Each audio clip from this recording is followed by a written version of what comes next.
Well, here I am practicing my social distancing in the year 2020.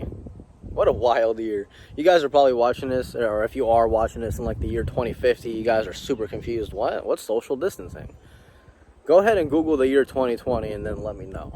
So yeah, it wasn't until like 3 years ago, or basically when the Model 3 first came out, that I really wanted to get a Model 3. I was like, listen, I'm gonna do whatever it takes to get one.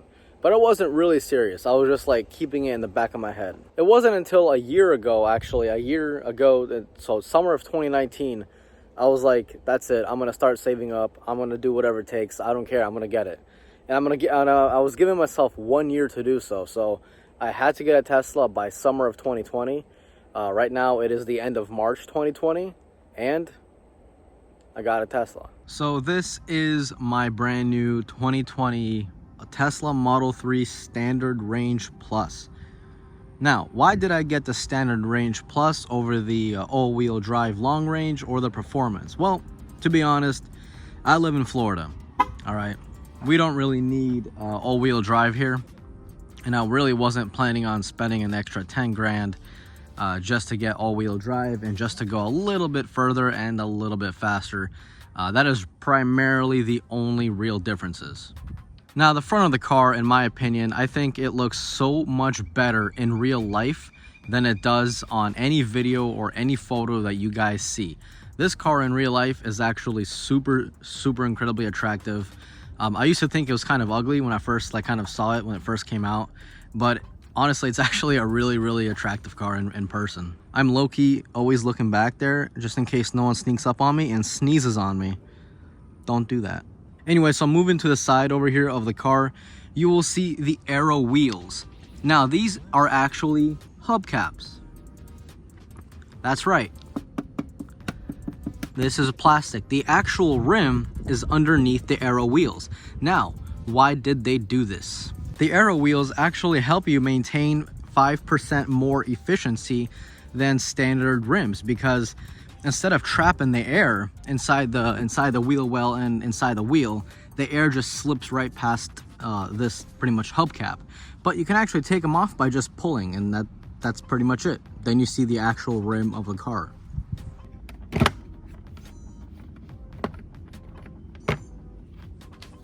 Boom. Once you do that, you get the actual alloy rim. You got the Tesla embedded into the brake pads, but you can actually get this Tesla center cap to go into this center cap over here along with the bolts. And you can actually drive around like this if you really wanted to. Now, the back of the Tesla Model 3 is, again, super attractive in my opinion. You got this very wide body over here, but a very narrow kind of top. I don't know, it just kind of makes it look kind of sporty and kind of just low to the ground. This bird won't shut up. Please go away. Social distance yourself from me. So when you first buy your Tesla Model 3, they give you key cards to unlock and lock your doors along with your phone. Your phone is the primary source of unlocking the car, but let's say your phone battery dies. What do you gotta do? Well, you simply pull out your Tesla card, put it right here, and the car unlocks. And you do the same thing to lock it. So obviously you want to always keep this card inside of your wallet, again, just in case you lose your phone or your phone battery dies.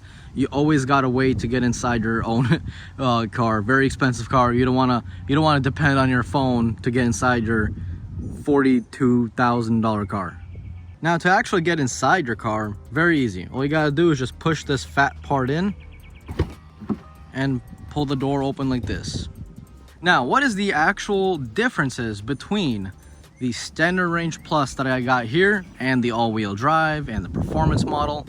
Well, for one, the outside of it looks literally the same. The Standard Range Plus looks the same as the all-wheel drive. You still got those daytime running lights, but you're actually missing the front fog lights. So you still got that orange glow right there, which actually looks pretty cool at night.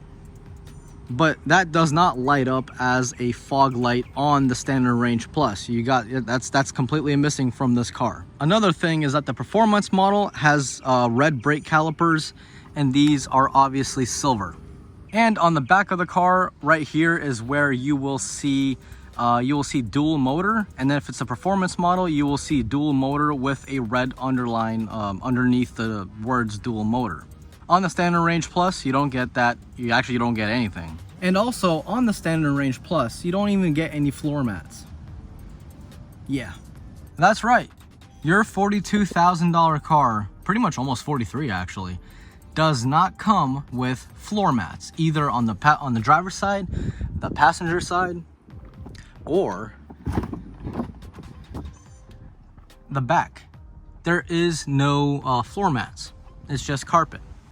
So sitting in the Model 3 is a very open and kind of basic interior. You're definitely not gonna be super impressed with this if you kind of like those feeling of like sitting in a spaceship. This is kind of like sitting in a spaceship because it's a very fast car, but in terms of buttons and in terms of how it all looks, it's very simplistic. Definitely for you people that like to keep it simplistic. In fact, the steering wheel only has 2 buttons on it, but these buttons are remappable to whatever you are doing on this screen. So for example, if I say adjust the side mirror, it'll bring me to this little spot right here where I can adjust the left mirror. If I use the scroll wheel, as you guys can tell, the mirror adjusts. Then if I just click on the right, I can use that same little ball to control that mirror. And then I have mirror auto tilt and mirror auto fold. So for example, if I put the car in reverse, the mirrors automatically fold down to help me see any kind of curb that I'm about to encounter. Then just whenever you put it back on park, look at the mirrors. The mirrors automatically go back to its designated position. So that's mirror auto fold. I mean, there's everything this car can do is all on this center screen. You even got entertainment. So as you're charging the car, if you don't want to be bored, go to entertainment. Go to theater. You got Netflix, you got Hulu, you got YouTube, Twitch, Tesla tutorials. So you will never be bored sitting inside your Tesla charging up a little bit, 20 minutes, you know. You can just easily put on some YouTube and pretty much just enjoy, you know, sitting in a nice AC climate, enjoy watching a YouTube video. And if you got kids, there's even arcade where you can play a bunch of games while you're charging your car, or maybe while they're just bored, they want to play some games. Now, the question I got asked the most is, how do you know if you're going to run out of charge? Well, first of all, you got a little battery indicator right there, which tells you how many miles you have left on the car.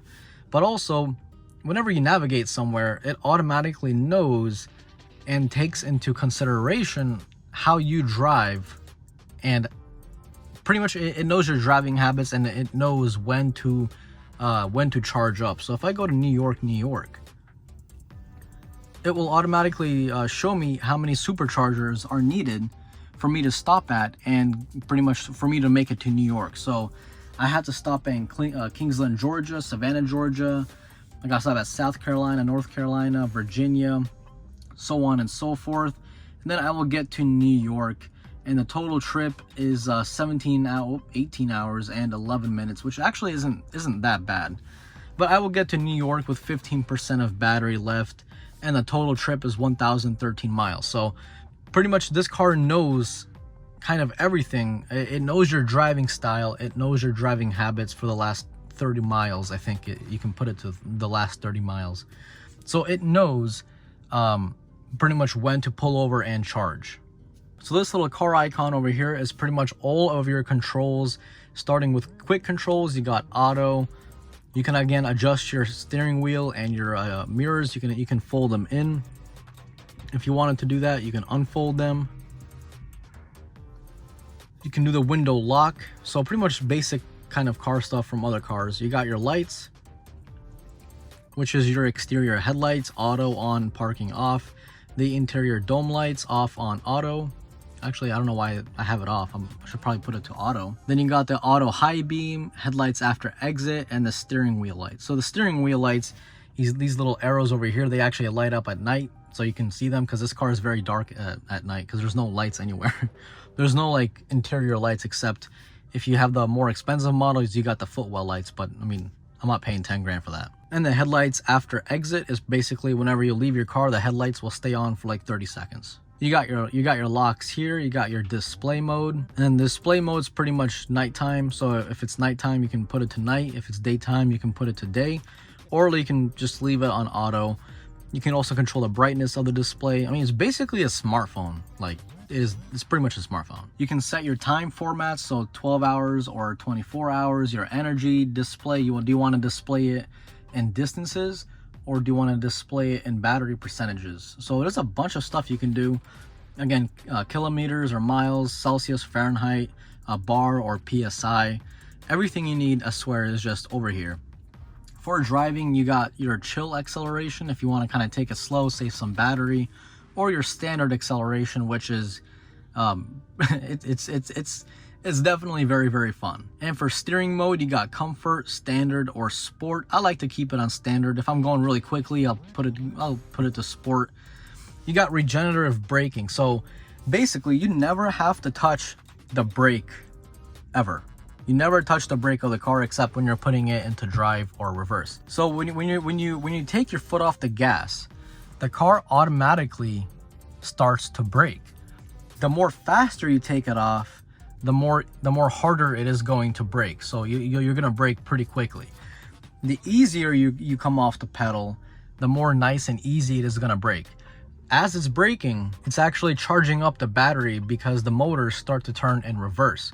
So that's pretty much acting like a generator and charging up the car's battery. But not only that, is that you almost never have to change out the rotors or the brake pads on this car because of the one pedal driving.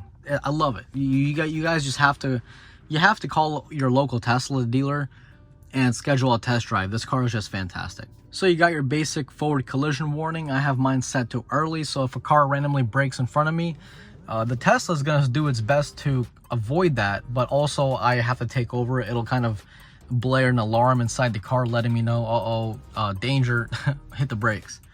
So you got your blind spot collision warning chime, your automatic emergency braking, your obstacle aware acceleration. This is super cool. Obstacle aware acceleration. If there was a person standing in front of the car and I hit the accelerator all the way down, it's not going to go. Because the car knows, listen, buddy, you're going to crash if you do this. And the car automatically turns off the acceleration. You will go forward a little bit, but the car will stop right before you hit whatever's in front of your car. This goes for anything. It can be a wall, it can be a tree, it can be a person, it can be a cardboard box. Whatever is in front of the car, as long as obstacle aware acceleration is turned on, you will not crash into it. This car is dummy proof. I love it. So for your navigation, you can pretty much avoid ferries, avoid tolls, or use HOV lanes. You got so much stuff here. I swear I can make another video on this just by itself alone. You got your cabin overheat protection. So if the cabin inside the car gets over 105 Fahrenheit, it will cool it off by either using the AC or just using the fans. So there's just a bunch of stuff that this car can do. And I honestly can't even put it into one video, or else we're going to be sitting here for a few hours. So to charge the car, it's very simple. You actually do get a Gen 1 charger, which comes with the car, which is your standard 110 outlet, like the same outlet you plug your phone in to charge. Pretty much everyone's house outlet. That's pretty much what it is. Now that's going to charge your car incredibly slow. Trust me, you do not want to do that. That charges your car literally 6 miles per hour.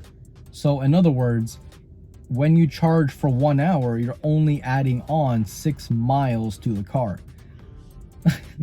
That is embarrassingly slow. I mean, it's good if you travel less than 30 miles a day and you charge overnight. That's actually plenty. Like, you will almost never run out. But there's always that one day where you're like, oh my God, I gotta go do some errands, and then boom, you run out of charge. Not good. Now, I'm actually installing a Gen 2 charger at my house, which is pretty much a 240 volt outlet. So 240 volts. I think everyone in Europe actually already uses 240 volts or 220 volts. So you guys are lucky, man. You don't gotta install nothing. For us Americans, we need to install it, and that will charge your car 30 miles per 1 hour of charge. Much better. I mean, that is much, much better. You'll only need to charge 4 hours overnight, and boom, you wake up and your battery's all full, getting ready for the whole day. I like that. By the way, I have never seen the city so active. What's up with the city being so active? Like, there's a virus going around, and the city, look, everyone's driving around. I've never seen so many people walk around during a virus. Bro, go home. But then again, I'm out of here. I'm out here too. But then again, I'm in a car. So, show you guys how to charge your car. So you go home, you make sure your car is unlocked, not with the door open, but just unlocked. Then you press this thing in. That didn't work. There you go. And then there you go. That's the charger right there. You just plug it in, boom, all good to go. And then to close it, it automatically closes after like 15 seconds or like a minute. I never counted. Don't ask me. I mean, anyway, guys, so this video is getting way too long, man. This is just my first impressions. There is so much. Oh, you can actually close the charge port door by clicking that button, and now the door is closed. See, I'm learning things literally as we go on. There's so much this car can do. This car is by far the most fun car I've ever experienced. I don't have any regrets about this car. Everything that this car can do, that it does, how it looks like, it's amazing. It is worth way more than the price tag. The price tag of this car out the door, with taxes, with fees, everything said and done, with the plate transfer, it was $42,250. So pretty much, yeah. So yeah, there you go. This car, like, if someone came in, someone did not know who Tesla is or what Tesla is, and they sat in this car, if you showed them everything that this car does, they would at least assume this car is worth 80 grand, if not more. Mind blowing. That's why I don't really care that this doesn't come with floor mats. What am I gonna do? Leave a bad Yelp review? Come on. So guys, that's pretty much it. Again, first impressions video. I mean, there's so much more to get into. This video could be easily over an hour long. So that's why I want to try to split these videos up. I will be doing more videos on the Tesla as time comes, as more updates come around. There was an update today, which now my car can know stoplights. It can stop at a stoplight without me having to stop.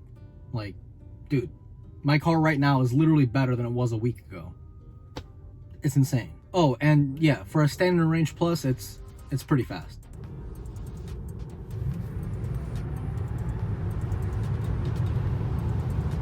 All right, guys, this was Mark from Mark's Tech.